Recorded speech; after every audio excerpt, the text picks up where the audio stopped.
కోలీవుడ్లో 1000 కోట్లు కొల్లగొట్టే దర్శకుల జాబితాల నుండి శంకర్, మణిరత్నం పేర్లు డిలీట్ అయ్యాక హోప్స్ తెచ్చిపెట్టిన ఫిలిం మేకర్స్ అట్లీ, నెల్సన్ దిలీప్ కుమార్, లోకేష్ కనకరాజ్, కార్తిక్ సుబ్బరాజ్.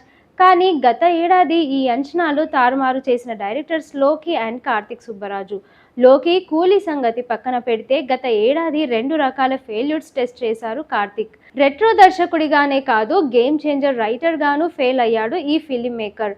ఈ సినిమాలు రిజల్ట్ తర్వాత కార్తిక్ సుబ్బరాజ్ను పట్టించుకోవడం మానేశారు స్టార్స్. దీంతో డైరెక్షన్ డిపార్ట్మెంట్కు కాస్త గ్యాప్ ఇచ్చి నిర్మాతగా ఏదో ప్రయత్నాలు చేస్తున్నాడు. కానీ అది కూడా వర్కౌట్ అయినట్లు కనిపించడం లేదు.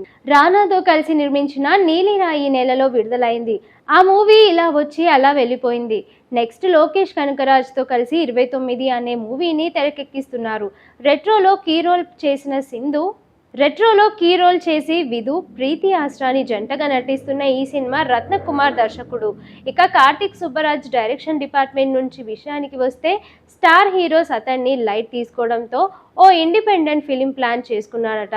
దానికోసం కథ ప్రిపేర్ చేసుకుంటున్నాడు. షూట్ పూర్తి చేసి ముందుగా థియేటర్లలో కన్నా ఫిలిం ఫెస్టివల్కు పంపించాలని అనుకున్నారు. కానీ ఈ ఇండిపెండెంట్ మూవీపై నో అప్డేట్. సినిమా చేస్తున్నాడో లేదో కూడా క్లారిటీ లేదు.